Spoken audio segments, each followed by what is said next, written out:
Rebonjour, nous revoici donc en direct depuis le plateau du Forum des entrepreneurs, ici à Liège, ou à l'effort de Coronmeuse, où a lieu ce forum de 2 jours, c'est mercredi et jeudi. Et le débat de ce moment, eh bien, c'est un débat particulièrement intéressant, puisque le thème c'est Osons la Wallonie, avec 3 invités.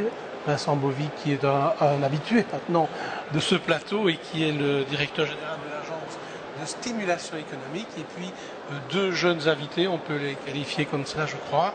Alors je prends mes lunettes, Yves Mongongu et Christine Van Den Hove. Vous avez créé vos petites entreprises grâce notamment à l'agence de stimulation économique. Alors commençons par le commencement. Peut-être mademoiselle Van Den Hove, c'est expliquer votre petite entreprise qui s'appelle Sénéphile. De quoi s'agit-il? Alors c'est une société coopérative qui a pour but de créer des costumes pour les arts du spectacle. Alors c'est vrai qu'on est principalement tourné vers le milieu du théâtre, mais on commence à travailler petit à petit avec le cinéma, et puis bien sûr on est tourné vers les particuliers et aussi vers le monde de l'entreprise, parce que tout le monde a besoin d'un peu d'originalité dans son activité. On se déguise dans le monde des entreprises? Non, je pense qu'on a besoin d'originalité, de visibilité. Et le costume en général amène ça.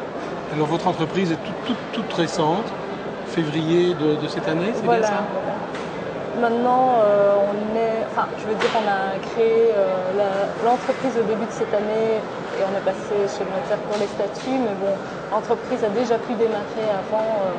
Déjà pour se faire connaître en fait. On va expliquer tout ça en cours de débat. Yves Mongongu, c'est aussi une toute jeune entreprise, tout à fait. 2008. 2008. Alors ça s'appelle, je regarde, Easy Way Service. C'est ça. Ça veut dire quoi? Easy Way Service, c'est tout simplement un service de facilitation en matière d'obtention de visa de voyage.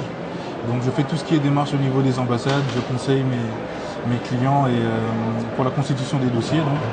Et alors j'introduis les demandes auprès des ambassades qui sont toutes situées à Bruxelles. Je retire les documents et puis les clients peuvent les récupérer chez moi. Avec ça, je propose également un service de légalisation de documents. Donc je travaille pour ça avec différentes chambres de commerce, avec le ministère des Affaires étrangères et également la chambre de commerce ici Liège-Verviers. Alors Vincent Bovy, vous connaissez bien ces 2 jeunes personnes? Et vous me donnez en tout cas l'occasion de rectifier le tir. Donc effectivement, l'agence de stimulation économique créée dans le cadre du plan Marshall a comme fonction un certain nombre de missions essentielles, dont la mission effectivement tant de promotionner l'esprit d'entreprendre que effectivement d'organiser et de doper tous les services qui sont là pour accompagner les créateurs d'entreprises.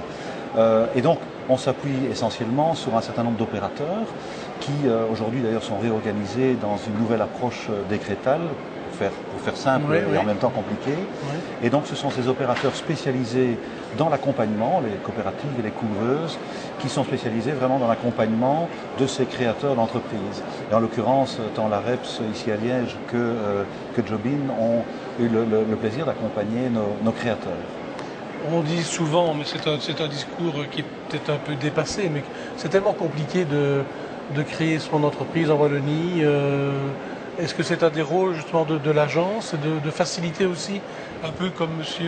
Mongongu le fait pour les gens du voyage, de faciliter la création d'entreprises? Alors c'est tout à fait évident. Maintenant, vous me donnez aussi l'occasion finalement de dire quelque chose qui me semble tout à fait fondamental.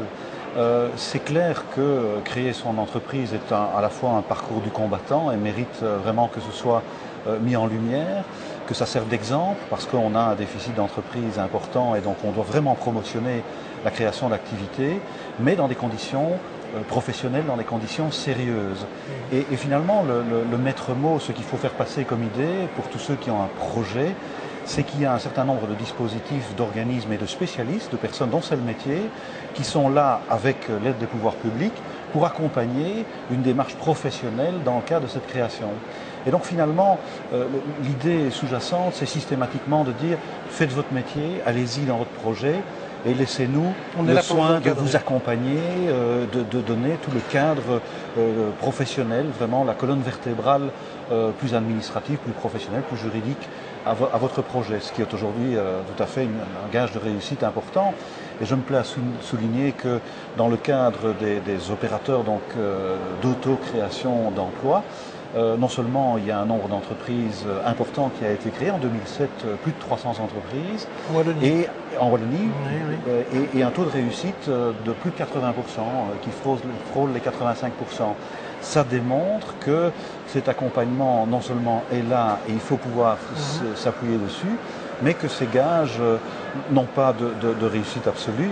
Le projet il est dans les mains du créateur, mais c'est un accompagnement tout à fait fondamental. C'est trop peu connu aujourd'hui. On est là pour ça, justement, voilà.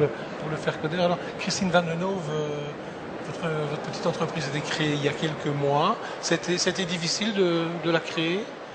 Difficile, je veux dire, comme tout indépendant qui se lance, il y a beaucoup d'aléas, il y a beaucoup de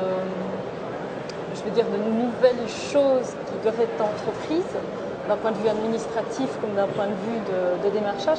Et en même temps, je pense que tout est fait pour faciliter la création d'entreprise. Moi, en tout cas, j'ai fortement trouvé que tout était mis en place et qu'il y avait une multitude de possibilités. Donc vous connaissiez l'agence de stimulation économique? Je ne connaissais pas l'agence, par contre je connaissais tous les organismes qui dépendaient d'elle. J'avais déjà entendu parler de Jobin, de la REP, des programmes Alpi et encore d'autres que je ne saurais pas citer ici tellement il y en avait. Mais ça fait plusieurs années, avant même la création d'entreprise, que j'avais déjà une multitude de possibilités pour choisir quelle était la meilleure façon de créer mon entreprise. Et pourquoi avoir créé votre entreprise? Vous auriez pu peut-être trouver un emploi dans une société quelconque? Parce que moi je voulais créer mon propre emploi et je voulais faire ce pourquoi j'étais faite. C'est-à-dire que j'aurais pu difficilement trouver un métier qui combine tout ce que j'aime faire. Et c'est ça aussi l'intéressant, quand on crée son propre emploi, on peut créer un secteur d'activité qui n'existe pas encore. C'est un peu aussi votre point de vue, monsieur Bonbon? Tout à fait, monsieur Beauville l'a signalé tout à l'heure et à juste titre. Des structures comme Jobin, puisque moi je suis passé par Jobin, m'a vraiment permis de me concentrer sur le développement de mon core business. Donc ici, il s'occupait en fait de tout ce qui était comptabilité, paperasserie, on va dire, administrative. Et moi, je pouvais travailler sur la recherche de mon portefeuille de clients, sur comment développer ma logistique, comment développer mon organisation de travail. Et ça a apporté ses fruits parce qu'à l'heure d'aujourd'hui, je me suis lancé. Et avec un certain succès, je dois bien le reconnaître. C'est vrai que moi, j'ai eu l'occasion de travailler avant. Donc, pendant une dizaine d'années, j'ai connu le travail, le monde du travail. Et à un moment, j'avais besoin peut-être de nouveaux défis et de travailler surtout pour moi-même. Ça a été vraiment quasi une vocation à un moment.